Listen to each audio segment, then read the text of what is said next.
Good morning, everybody, and welcome to our sixth episode of Africa Talks.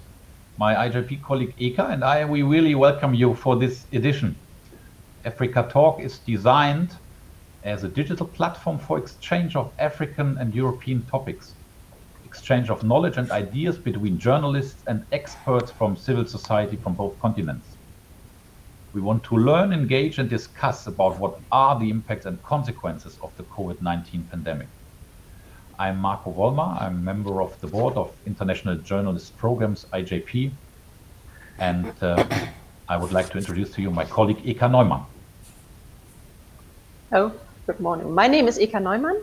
I'm the coordinator of the German African program of the IJP program, and I'm very happy to be able to have this talk today, especially on media, and I'm very happy that we have the group of guests which we can welcome today. Marco? Our topic for today, the role of journalism in the pandemic. How COVID-19, or if COVID-19, puts journalists under fire. In times of global crisis, the demand for trustworthy information is high, as we all know. The COVID-19 pandemic has impacted the world of communications and the media landscape. The ever-changing and sometimes unverified nature of COVID-19 data being released has left journalists and researchers with challenges in providing accurate information to the public. Many independent media outlets are struggling to survive the financial fallout of the coronavirus pandemic, even though the hunger for news and information is there. For many African journalists, this devastates their livelihood. Research raises questions around missing perspective. Studies show, for example, that too few women experts have been quoted on the pandemic in the media. The International Press Institute is closely monitoring media freedom violations linked to COVID-19. In a number of countries, restriction of press freedom and attacks on journalists have been reported. So what are the challenges while reporting on COVID-19? How is media itself affected by the crisis? These and other questions we would like to raise in our coming talk with our great and very competent guests we would like to introduce now to you. Mm-hmm. So our experts for today are Chiwama. She's the chairperson of the Free Press Initiative in Zambia. The Free Press Initiative, FPI, is an organization which seeks to push more for more press freedom in Zambia, also to professionalize journalism and to defend human rights. Sally is a veteran women's rights activist. She covers women's issues. She's been working as a program officer with MISA, Zambia, the Media Institute for Southern Africa. She's been awarded an International Journalism Award, and she's been a fellow of the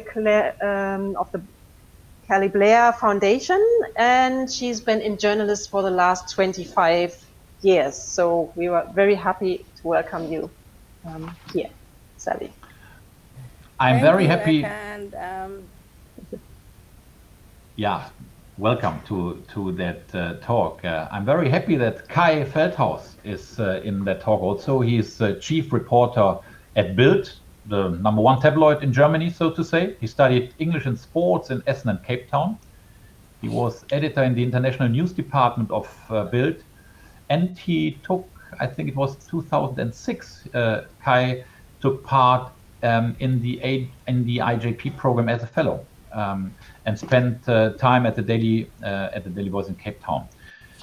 In 27, he was in London correspondent for Bild and Bild am Sonntag, Bild on Sunday, and since 2008 he is chief reporter in the news section of Bild Zeitung. He was awarded with the Axel Springer Prize and the Voluntary Commitment Journalist Prize from the Robert Bosch Foundation. We are very happy to have you in this course. Hi, welcome. Thank you. Yes. We also have Stefan Russ-Mohl. He's Professor Emeritus at the Journalism and Media Management University of Svizzera Italia in Lugano, Switzerland. He taught there from 2002 to 2018, and he's the founder of the European Journalism Observatory.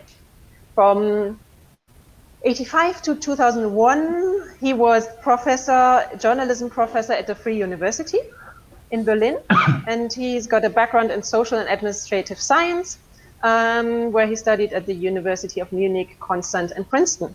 He lived in the US and Italy for a while and has spent several research stays also at Stanford University. He regularly writes about journalism and media. For example, for the NZZ, the Neue Zürcher Zeitung, as well. He's a columnist for Tagesspiegel and some industry publications.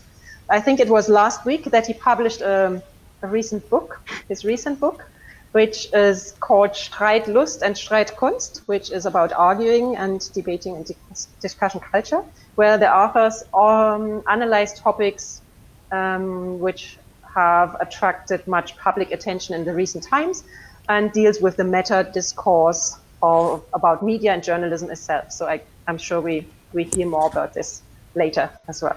Thank you very much. Very great to have you, Stefan.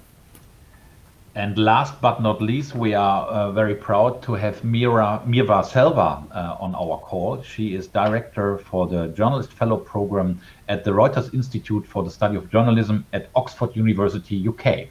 Very welcome to our show. Meera is an accomplished senior journalist with experience in Europe, Asia, and Africa. And she worked, for example, for the Handelsblatt Global. She had been working out of Singapore here. She having helped launch the digital daily business paper in Berlin in 2014. Her experience includes several years at London as a London-based correspondent for the Associated Press and 3 years as Africa correspondent for the Independent based in Nairobi. She studied for an MPhil in European politics at the St. Anthony's College and conducted research on media coverage of the Darfur crisis and worked as the first Oxford-based English language editor of the European Journalism Observatory.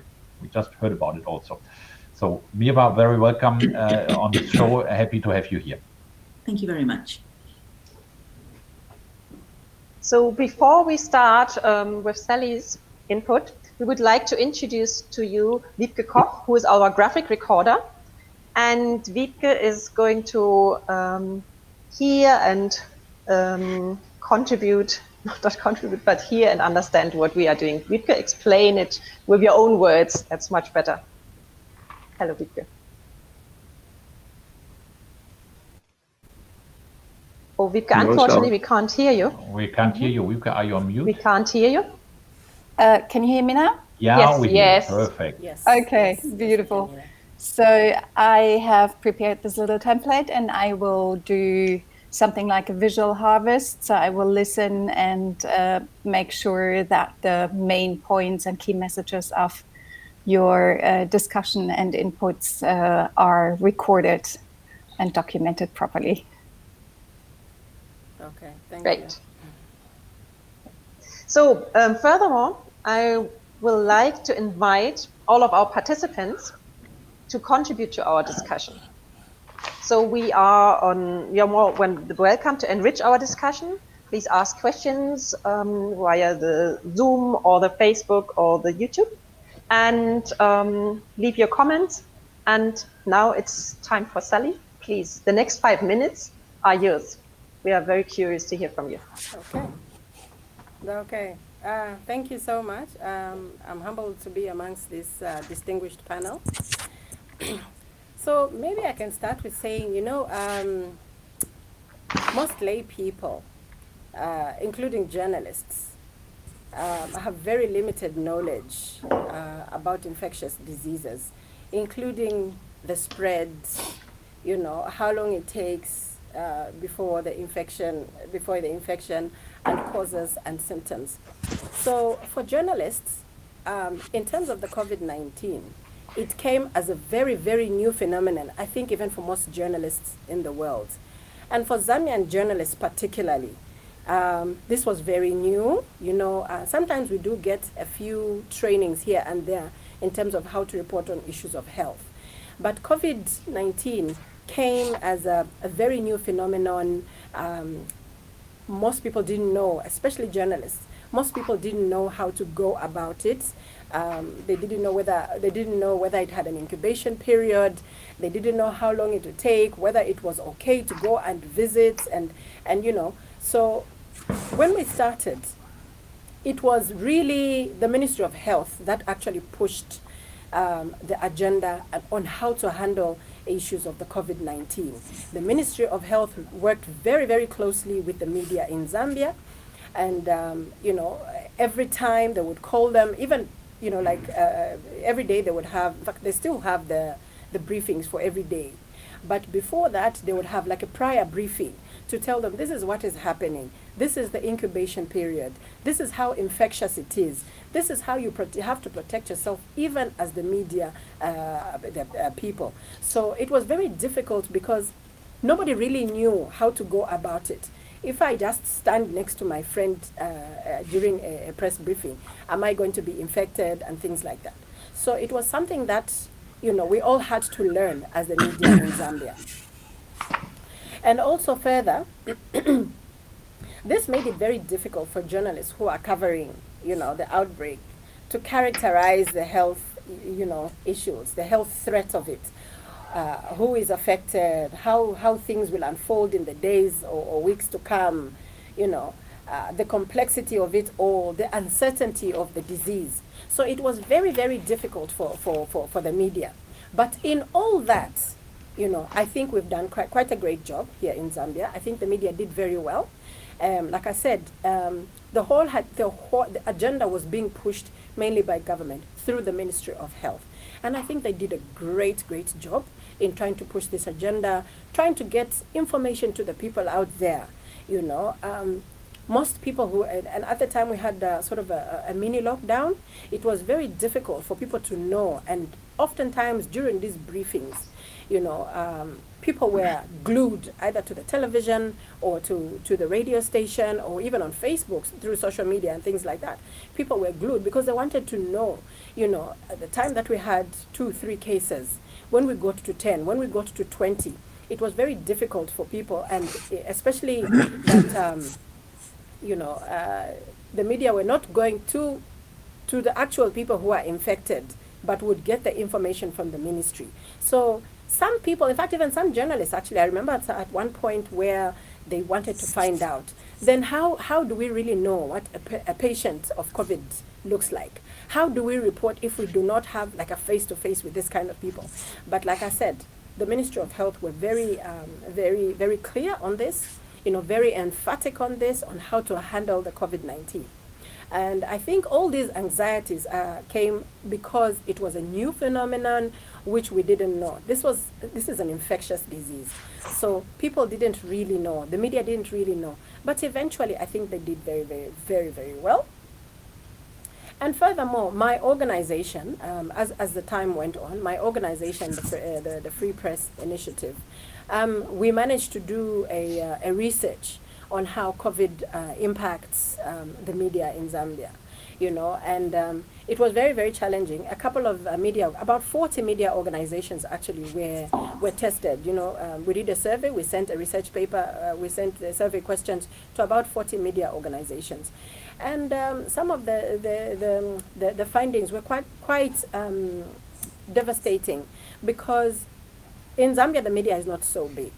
So the media that there is, you know, the people working in the media industry, it was very difficult because some of them had to kind of mini shut down, you know, meaning some people had to be laid off in some media organizations. Some had to be given sort of like a half pay, but then like, how do you survive? You know, it was quite impactful in so many ways. It affected a lot of people negatively, you know, in terms of the print media, for instance. Sales went down, you know, according to the research that we did. Sales went down for media, and generally even just income for the media organizations went down, because you find that the sales went down. They could not get, for instance, the revenue from the advertising in the media houses, because most organizations were closed. So it was very challenging and impactful on the media. But then also, suffice to say that through all this negativity, there was an opportunity that presented itself. Most media organizations knew how to, for instance, use social media to their advantage. How do they go online? How do they do their work online? How do they conduct their business using online media? Marketing went out, marketing and sales, through social media or online, that kind of thing. So there was an opportunity that even some media organizations saw now. And thank you, Sally, for the moment, so that we get space for everybody. Sorry, yes, time is up already. But we will have time to get these points across, maybe in the second round and later on. So, great. But we would like to continue so that we get everybody on board within the given time. Thank you very much for your input. So the next one would be. Thanks, Sally. Kai is the next one. As a chief reporter at Bild, the daily newspaper with the highest circulation in Germany, and Germany's #1 tabloid. What is your view on the COVID crisis? What is your experience during the last couple of months? Yeah, good morning. Thanks very much for having me. I'm happy and honored to be in this panel to talk about experience of the last couple of months.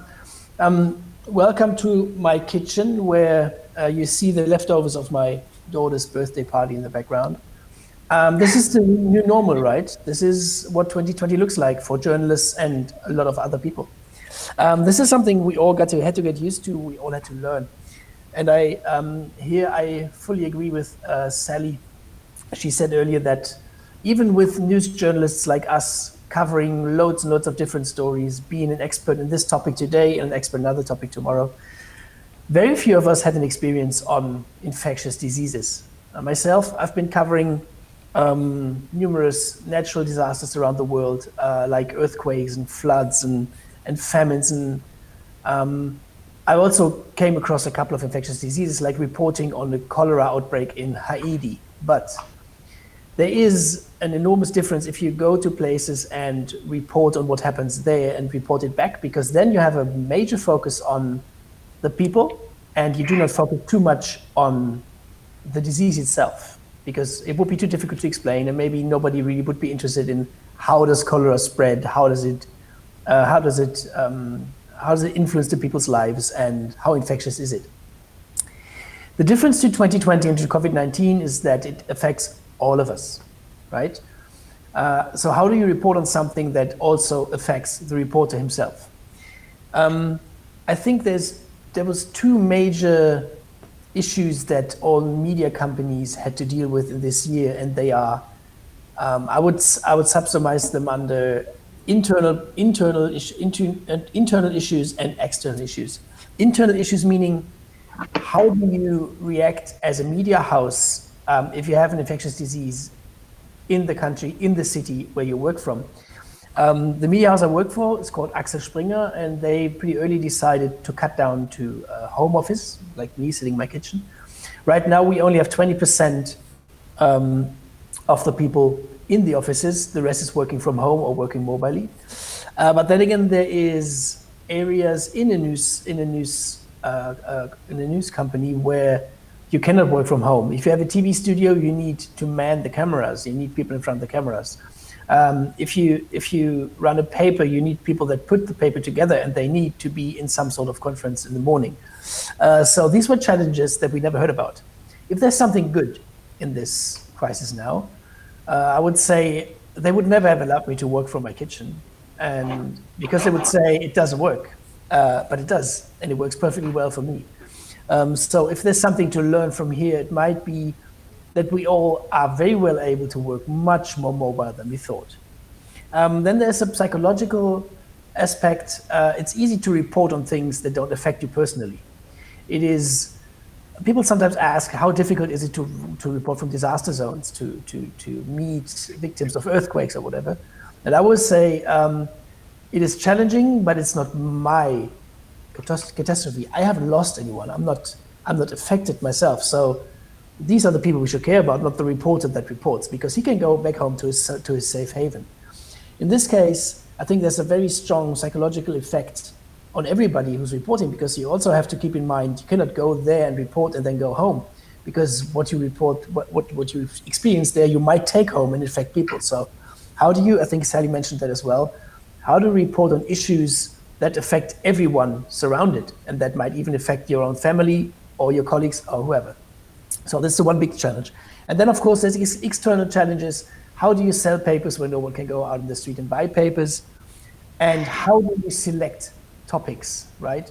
I remember that from, I would say, March to about May, there was not a single newspaper that wouldn't run 10 pages of COVID-19 news because it affected every single layer of society. It even affected football because the German Football League, as many around the world, has been expanded.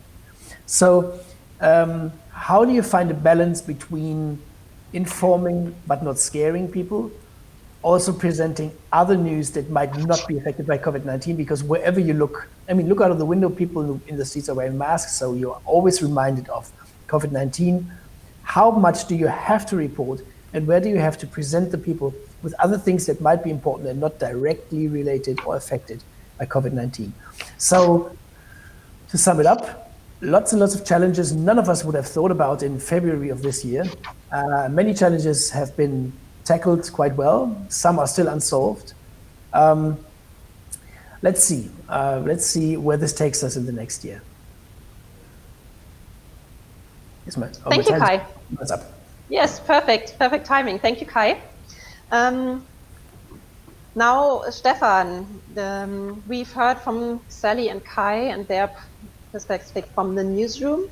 So you being a distinguished expert of media and journalism, could you please share your view with us? I will gladly do so. So far, I agree with most of our discussion partners who have spoken so far. I think Kai has raised the major question, which is kind of driving me, the question of balance between informing and between creating anxiety. And this is what I would like to cover in my statement. However, I would like to start by saying very clearly that I am fully aware that the pandemic is dangerous, and that and I'm also admiring much of the work which has been done by journalists, mostly in the Home Office so far. Nevertheless, I think that we have had, and I think I can also provide proof of this, we have had an overkill of pandemic coverage, particularly in the early phase in March and April.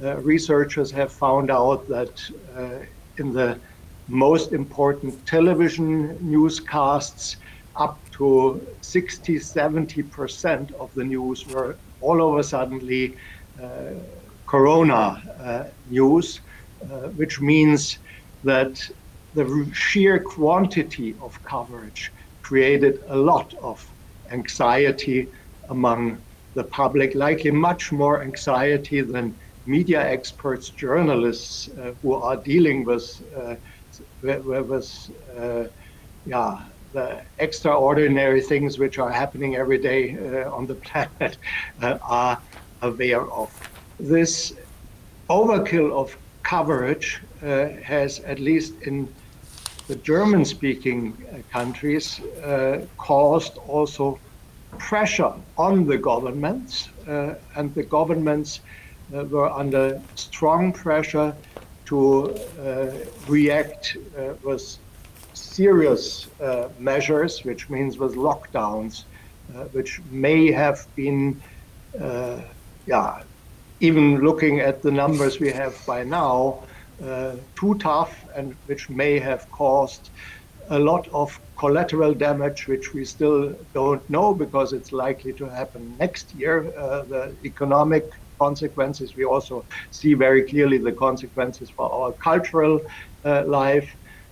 And there are so many side effects of the lockdowns which have not been covered adequately, that I would like to criticize also this. I think it has a lot to do with a lack of science reporters in the newsrooms, which also led to a situation where the epidemiologists, the virologists became very, well, only a handful of them, unfortunately, became very dominant and influential public speakers, and journalists simply didn't have much competence to react and to question what they were telling us, and this may, in the long run, have caused effects we still are not even aware of, but very damaging and very dangerous. More dangerous, likely, than the virus itself. Thank you.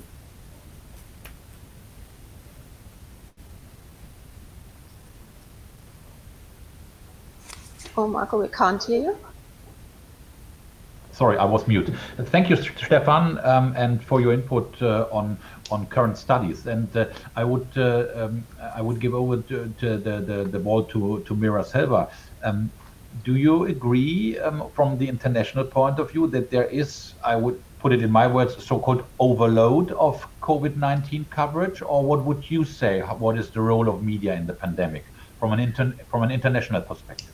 From an international perspective, or I think from any perspective, I think there's both too much coverage of COVID-19 and not enough. And what we have seen with a lot of the research we've done in how people are absorbing the news about COVID-19 is that at the start of the crisis, there was very understandably a big surge in interest in the story, and people wanted information and they wanted to know everything they could, and they went to the trusted brands. So they went to the public sector broadcasters or the biggest, most respected brands in their country. And then they got a bit bored, they got a bit fed up, and also crucially the reporting reverted to type. So instead of telling the story of how this was affecting society, it became a story about which politician did well, which politician did badly, who's to blame, which country do you blame, which country is doing better, which country is doing worse. This is kind of a horse race reporting, which worked sometimes, but didn't really work in this environment and was very off-putting to readers. So what you started seeing is, if you look at how people used news during the spring and summer when everything was very uncertain, there was a massive spike where everyone read the newspapers and watched television, and then it fell right down because people got completely switched off. And this is partly a fault of journalism and partly a fault of government's reactions to the pandemic. And the fault of journalism, which is what we can address and do something about, is because journalists didn't really address their readers and their viewers and their needs, and took too long to think about, as Stefan said, how is this affecting society? How is this affecting what they need? What you saw then is, certainly in the UK and other places, is a fall in the trust in government at exactly the moment that you needed trust in government to be quite high, because you needed people to be willing to follow the rules of lockdown and so on. And people were overall willing to obey, but they really didn't trust the government at all. And this is again partly to do with the way the media was reporting the story and kind of being quite critical, which is its job. But we need to think about what we're doing in the pandemic and what's the outcome we want. The other thing I just want to talk about is this idea of news avoidance and information inequality, because what we also found is that the people who are avoiding the news and the people who are not accessing news, partly because they can't afford to or because it's just not the kind of news they need, are the people who are structurally most affected by the pandemic. So this is women, people from poorer backgrounds, people with poor educational backgrounds, who are feeling the effects of the COVID-19 lockdown and the illness most strongly, are not getting the news they need. And what you end up with, a very dangerous situation, is that these communities end up not relying on the news for their information, but relying on everything they see on the internet. And that's where you start getting into this idea of an infodemic, a lot of misinformation, a lot of rumor swirling around, filling a space, because people do want to get information, they do want to get a debate, but they don't necessarily know, or they don't want to get it from the mainstream media.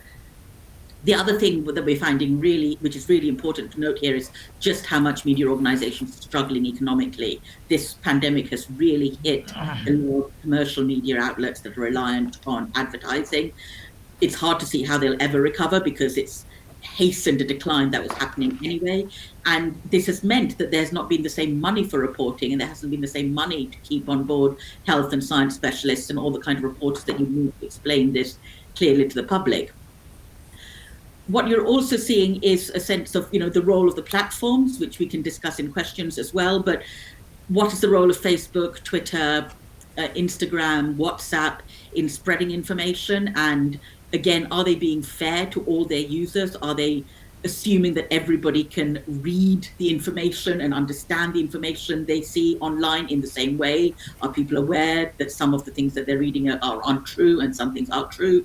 And who's meant to make the decision over what appears online, and how are people meant to be helped to understand what they're seeing online? And I think this is a kind of crucial area as well, which is partly something that journalists need to address, but also something partly platform companies to address, but also what we need to address as society, really, about what information is out there and what we trust and who sees it and who reaches it. Thank you. Thank you, Meera.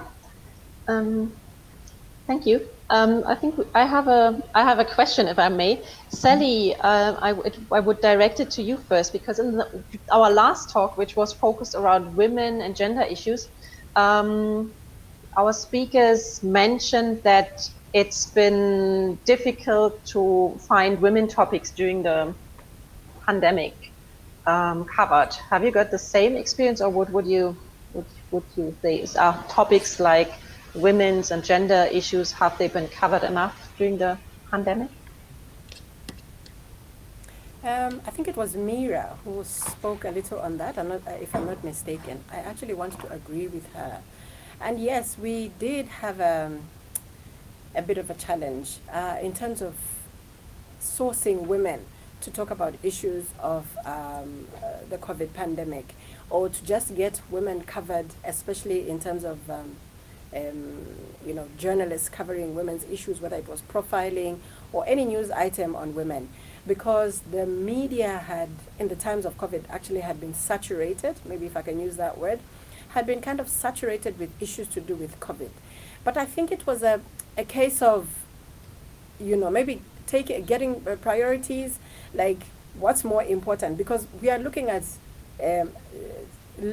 lives at stake here, so I guess you have to choose. Do I talk about something that is life-saving, or do I talk about, because maybe there's no women being covered and things like that? I mean, generally, yes, women are less covered in my country. That is very true. But in the times of COVID, I think it was a case of, where do I put my priorities as a journalist? Should I take the way of, life-saving by way of reporting or informing people, or should I profile this woman who has won a big award, for instance, or has maybe got herself a leadership position and things like that. But to talk about issues to do with COVID, I must say actually that even in the times of COVID, it was actually gratifying in Zambia specifically to see that there was a lot of women journalists actually who were very, very interested in issues to do with COVID-19. Even as we focused who were the main source of information, we followed the national broadcaster. It was gratifying to see that mostly women would ask a lot of questions. The women journalists, that is. Women journalists would ask a lot of questions. Women journalists were in the forefront.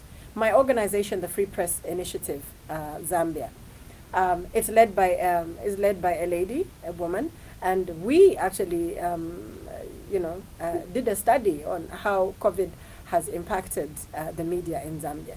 So, I think you had to have a balance of some kind, and even though we have gone to what is called now the new normal, yes, women are less covered in my country, but we are striving for the best and hoping that even as we go to the 2021 elections, there will be more news to do with women.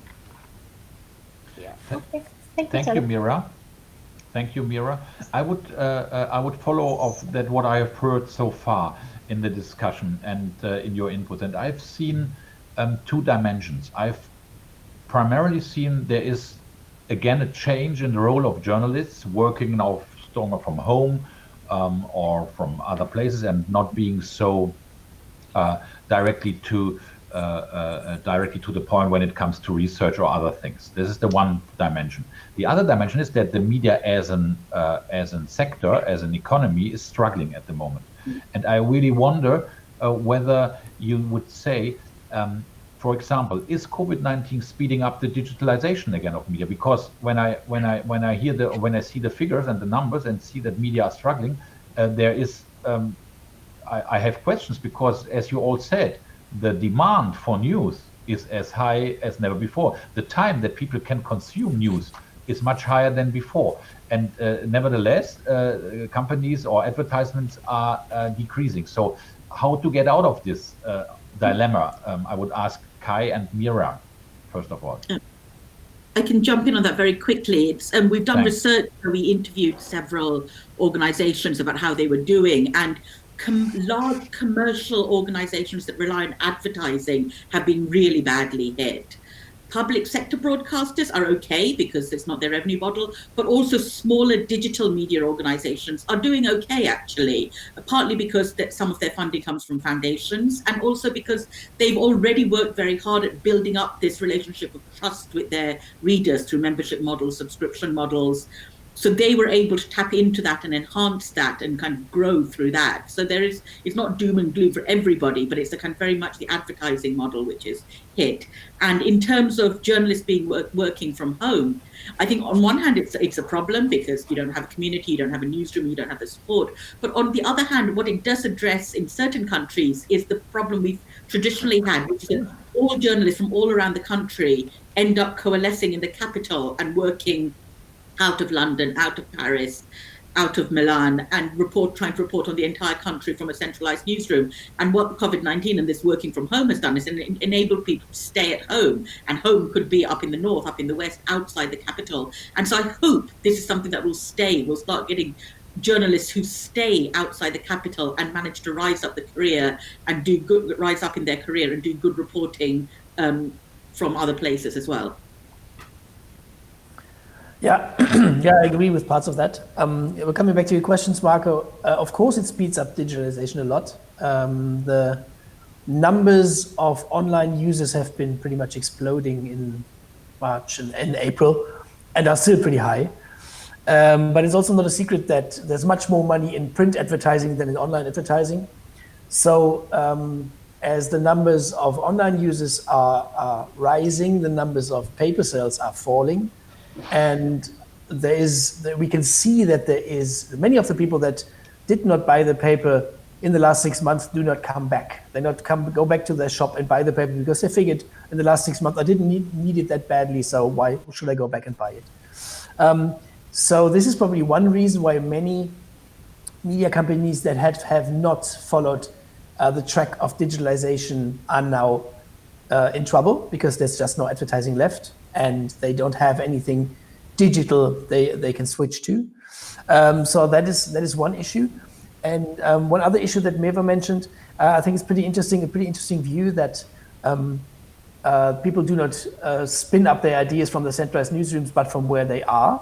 I do agree with that, it's true. There's people much more spread over the countries. People see much more things in the vicinity of their own home. But the other problem we haven't really discussed is that it's very difficult to get to the core of this story, to go to people infected, to go to the hospitals and to speak to people infected and maybe fighting for their lives. So what we all fear and what we all talk about is very rarely reported about. It's only doctors reporting on what they saw, or people that have recovered, referring to what happened to them as far as they remember. So this is a story that is very difficult to be covered because it's very difficult to get to the core of what actually is the issue.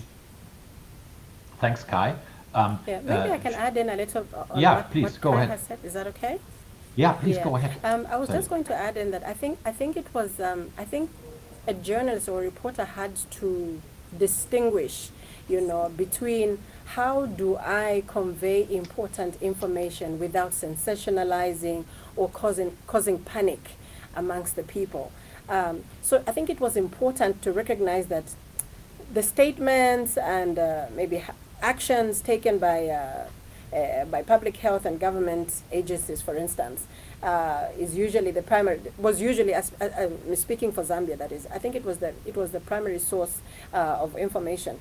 So questions would arise, and there was a lot of worry. How do I take myself out? How do I not sensationalize? How do I not cause panic amongst the people? So I think it was very, very important for a journalist, even though they try to keep calm, they are human beings as well. And also, in the Zambian sector, it was found that at some point, there were some journalists actually from the national broadcaster, which was the main source of information in terms of COVID, who were actually found to be COVID positive. So there was a lot of, uncertainty, like I said, because you don't know, whether you're going to get infected. You don't know whether the person you're standing next to is infected and things like that. So maybe, I think maybe, and also I think it was due to, with respect to the media, they have had to have a balance, in terms of using, words or what phrases to use, when they come across information, for instance. What phrases am I going to use? What images am I going to use, to convey information? So, and I think it was good, what we saw, especially in my country, that the journalists tried. It could have been the journalists or the media house, for instance. They tried to use some maybe infographics to get information, to the people out there, just simple infographics or just simple information that people could understand. Yeah. Thank you, Sally. I would like to ask Stefan, with his thesis, which he presented to us at the beginning. Do you understand that the so-called overload you have mentioned? Can you understand media to really cover as much as possible about the pandemic, because it is all of us affecting, as we already said, or what is your explanation for that? I think there are two explanations. One is simply herd behavior, and that's something which is very common among human beings, not only among journalists, when it comes to situations of great uncertainty like a pandemic. We are all moving into the same direction. The other and even more important explanation is that due to the digitalization, at least in online journalism, journalists can follow directly in real time how much resonance, how much clicks they are getting from their audiences. And clicks related to Corona were always during the pandemic so far on very high. However, if you only watch your success quantitatively, you don't get a feeling for what's going on in the minds of your audiences in terms of being terrified and in terms of anxiety and so on. This means simply that journalists also still have to learn how to deal with this possibility to measure in real time the so-called success. And quantitative data is only part of the success, and that is something most journalists are not aware of. I would, if I still may add one more argument, I would like to point your attention to recent data which the University of Oxford is providing to death rates, corona-caused death rates related to per million people. And if you look at these death rates internationally, you will find out that countries who have dealt with corona very chaotically, like the US, or countries which have been following a very liberal approach in dealing with corona, like Sweden and other countries which have reacted very, very harshly with lockdowns. They have about the same death rates, which means our assumption, and also the assumption of most journalists, that you can somehow steer the development of the pandemic with lockdowns, may be an assumption which we should question more, particularly now as the lockdowns are prolonged and prolonged and prolonged, and our daily life is kind of getting ruined by governments. Okay, point taken. Although I think, just to give you my personal observation, I think that especially in Germany, but maybe also in Europe, the discussion about the measures against the COVID-19 virus, they are really highly discussed, and they are discussed between all fortunately, exactly, between all groups and groups of interest and others. And so I don't have the feeling that we are that we say, okay, no, Germany is the best case and that's the only way. There is a discussion going on. We could discuss, and I would ask this question to Meera and also to Sally. In Germany, we have the discussion: is the parliament enough included in the decision-making process, or is it still only the executive, the government, who's taking the decisions? This is a hard discussion at the moment in Germany, and I would like to know, Meera, for example, and also Sally, what is your opinion on that, and what do you see from the international perspective? You are muted, Meera. Sorry. I think we're seeing an absolutely massive democratic deficit in decision-making this year in quite a lot of countries, certainly in the UK, because of the need for speed and of the need for new types of procurement of protective equipment, of vaccine vials to hold the medicines, of all sorts of equipment that we're not used to producing at scale. So governments have to make decisions very quickly, and they have absolutely centered power around the executive. They've handed out contracts at speed without proper processes and without putting things out to tender correctly. And Parliament in most countries, certainly in the UK, has felt very marginalised and sidelined. And when they have been given an opportunity to vote on a matter, it's been couched in a language that says, if you vote against the government, you're condemning people to die of COVID-19. So it's hard for parliamentarians to really rebel in a way, because it feels like they'll then be accused of all sorts of things. So I think what we are absolutely seeing is a kind of wartime emergency legislation being pushed through without proper oversight. Yeah, I think it's been the same, almost the same here in Zambia. I want to agree with Meera. We have also seen that kind of action, emergency kind of action, because at one point, actually, when I think they tried to involve the policymakers, the members of parliament, it was found that, I think at the time, maybe about 15 or 20 members of parliament were found with the coronavirus. They were positive. So they had to disband, they had to stop it a bit. And so in terms of decision making, it was mostly the executive. And like I said, even in tenders on issues to do with masks, sanitizers and things like that, on emergency kind of things, it was the executive that was involved mostly, because we realized that this thing was moving actually as faster than, you could even constitute the members of parliament to come and sit. It was, I think they thought it best, the government thought it best to just the executive to make the decisions as quickly as possible in order to save lives. Thank you, Sally. I would have a question. Yes, I would have a question. Stefan, you touched a little bit on quality of journalism. And I'm just wondering if I remember some of the basic principles in journalism, getting your second opinion, getting two types of quotes from different parties. getting out in the field and do your research and see with your own eyes as much as you can.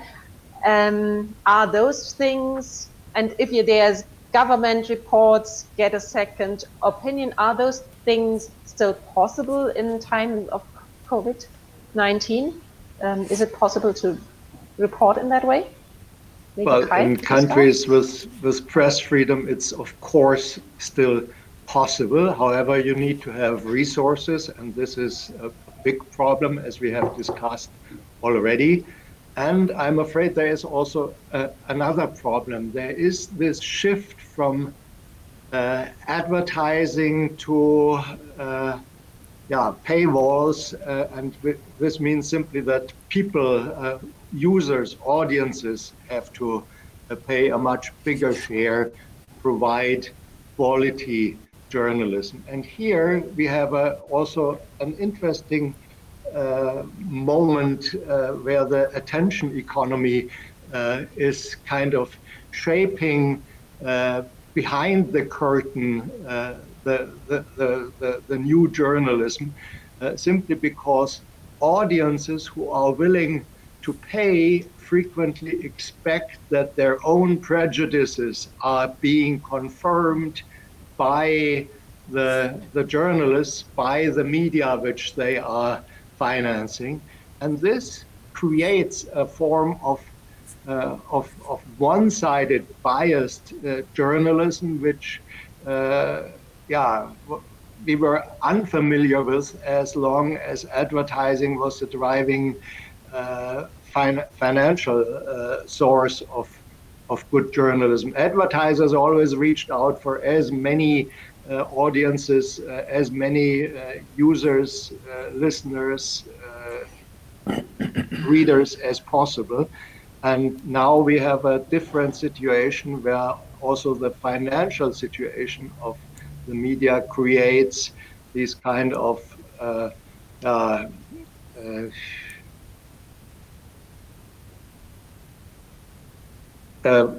one-sided perspective, a more activist perspective in journalism, where research is no longer so as important. What counts is opinion. Kai, would you agree on that? Yeah, unfortunately, I would, and I would even expand the view a little, because if you, it is true that many media only seem to fan the opinions that their readers or users or listeners have, and just to not lose them. But if you expand the view, if you don't find anybody in the so-called mainstream media that that might support your strange or weird views, then you just switch to social media. You will find some group on Facebook. You will find someone on Twitter who's maybe dropped out of the so-called mainstream media that will help you and support you with your views that you picked up somewhere, pieced together by your own, and tell you all that is true. I mean, you see in Berlin, you see 30,000 people in the street believing the government consists of what are they called, reptiloids, whatever. So there's always the idea cannot be crazy enough so that you will not find someone on social media who will support it. So the attention even drifts away from traditional media to social media to, I don't really would consider them media, but there's someone who supports your views, so you just follow this person and do not buy the paper you bought for 40 years anymore. That's one big issue. Let me just add one other big issue that I think Stefan mentioned before, and that is the problem of speed. We journalists, we all learned how to do our jobs with a set of tools that we use. When something happens, you open your toolbox and you know how to tackle an issue.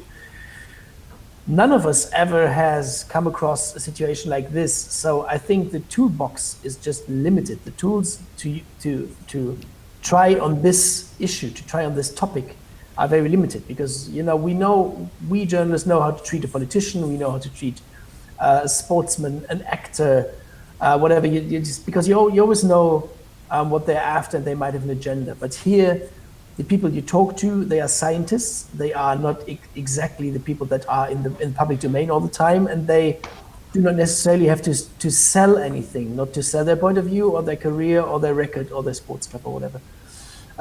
So I think many journalists have not properly learned how to deal with this topic because they only have this limited toolbox of tools of journalism they have been using for the last years and longer. Thank you, Yeah, Kai. can I just add on to what Kai has said? Please, Sally, go ahead. Yeah, Go ahead. and yeah, just to add on to that, on the last part of what he has said, for me, I think that when you look at the wide range of responses from people to do with media stories, it's important to remember that those news stories that are being seen or recommendations being made, they are coming from the news stories that the journalists have written with the tools like Kai has said, with the tools that they have. So, they are sort of limited. Coming back, for instance, like to Zambia, they are limited in terms of they only rely on the information that the government gives them. It can be very difficult. For instance, you want to get a comment or maybe information from CDC or from the World Health Organization. It's very, very difficult because your primary source at this point is actually the government through the Ministry of Health. So it is important to know that most of these recommendations that you see or things that are being implemented, it's because of what the media have written and sent out to the people. Yeah, and do I think that the media have done well? Personally, if you ask me if the media have done well in terms of reporting on the media, I think a big yes. I've been impressed with, for most part, I've been impressed with how the media have reported the issues to do with coronavirus in Zambia. It hasn't been easy, but you have no training. You are scared. You don't know what you're going to write. You don't know whether you're being sensational or you don't know most of the scientific, for instance, terminologies. You have no prior training because it's a very new phenomenon, like I had said in the beginning. But I think they have done tremendously well. Especially if I have to come down or narrow down to my country, I think the media have done quite well in terms of informing the nation.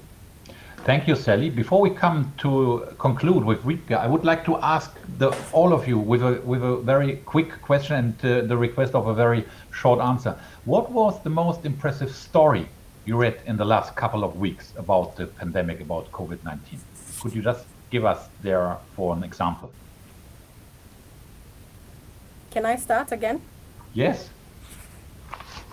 Yeah, the most impressive story that I saw was there was something going on on Facebook. I don't know where the research came from, but I read that Zambia was one of the safest countries that you can go to, or coronavirus-free safe countries amongst, and I think it was the only African country, if I'm not mistaken. Yeah, I think it was amongst 5 or so. I'll try and look for that text. It was amongst maybe less than 10 countries, but Zambia was mentioned as one of the safest countries to come to in terms of coronavirus. So I think for me that was very interesting. Thank you. Can I just say, rather than a story, I think some of the data projects we've seen on coronavirus have been really, really interesting. I think the Financial Times coronavirus tracker is a beautifully and interactive visual, and the New York Times has also done some great graphics on this. And I think this is an area that it's really nice to see media houses kind of using all the digital tools at their disposal to pull together these big data sets and really turn them into something visual and easy to understand. And it's what journalism absolutely should be doing. Thank you. Stefan or Kai? As a researcher, I would like to quote a research story by colleagues from the University of Passau, Gräf and Hennig, which covers how the two main public service providers, ARD and ZDF in Germany, have dealt with corona in special reports, which they offer immediately after the main news show, and how one-sided and how confusing and how biased these extra programs have been. I think that's a research report which is really worthwhile to be read, and the media didn't pick up much of it. Kai? As a tabloid journalist, I need to refer to all kinds of stories of survivors. I can't even come up with one particular, but there have been numerous in the last couple of weeks of people that have been completely healthy and completely sane, and then got infected and have gone through all the horror of ICU stays and coma and all that, and then talking about how they recovered and how they are still recovering. Because I think away from all the data and all the meta discussions on coverage and all that, these are the people we should listen to because they experience it themselves. That's a core for my reporting. Things happen to people and then they tell me what happened. So I think these are the stories that move me most and that should warn us most that this is not exactly a flu. Thank you.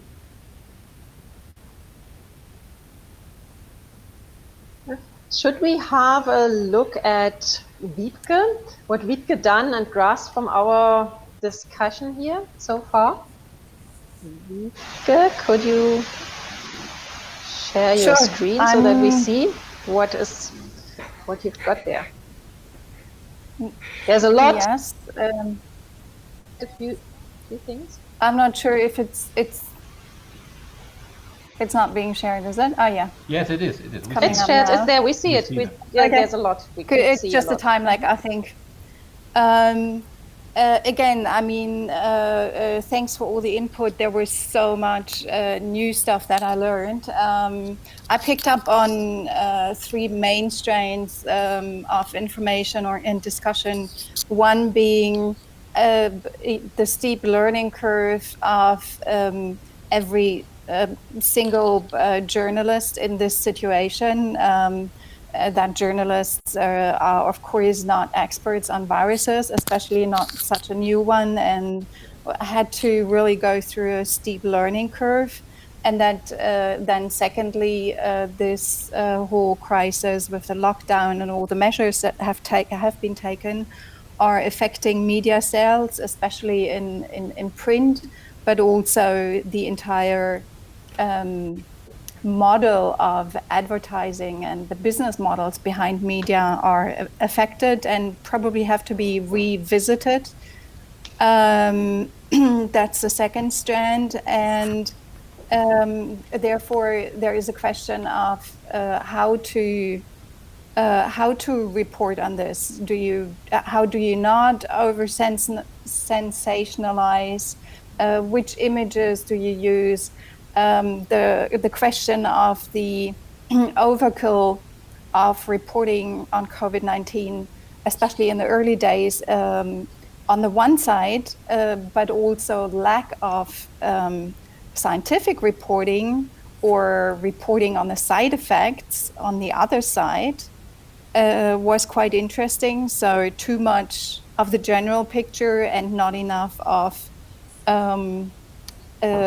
side effects, collateral damages, and so on, and also how it, the question of how it influences the democracy and policy making and policy decisions. So the whole question of our own biases and media consumers, wanting to get their own bias confirmed, really, which is not so much in the picture yet. I've got it here, but I've got so much information I have to recluster it all. Okay, so thank you, Wiebke. You will work on it, and then we have the final version uploaded on our website. So yes, thank you very much. And what I'm taking along is we need, and possibly referring back to your book, Stefan, which I haven't read yet, but maybe gives me more a direction where we could go into the future, that we need a stronger culture of arguing a stronger culture of debate and also multifaceted sources of information, so that we all leave our information bubbles or don't create those. I'm taking away that personally from today's talk. And I'm very happy that we had a chance to discuss this, even though 1 hour is very, very compressed, and we could go into this deeper and deeper. But I hope everybody gained something from it, and it was very interesting. Thank you so much. Next week, again, we come with another topic, COVID in relation with African, European topics. Next time we focus on something which might be also becoming very important to everyone and all of us, agriculture and food security. How is COVID-19 impacting food and availability of food? So that would be also a very interesting topic for next week, I hope, for everybody to join. Thank you.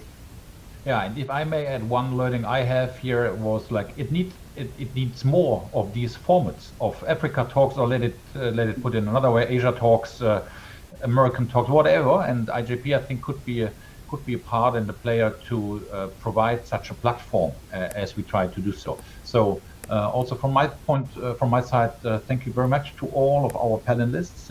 We really appreciate your insights here, and to all our users and followers on Facebook Live or on YouTube, please share your thoughts and your comments with us. We're looking forward to discussing with you next week our next topic, and I wish you all the best. Take care and see you next week, and stay healthy. Goodbye.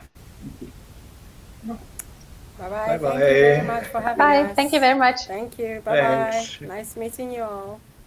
Bye-bye.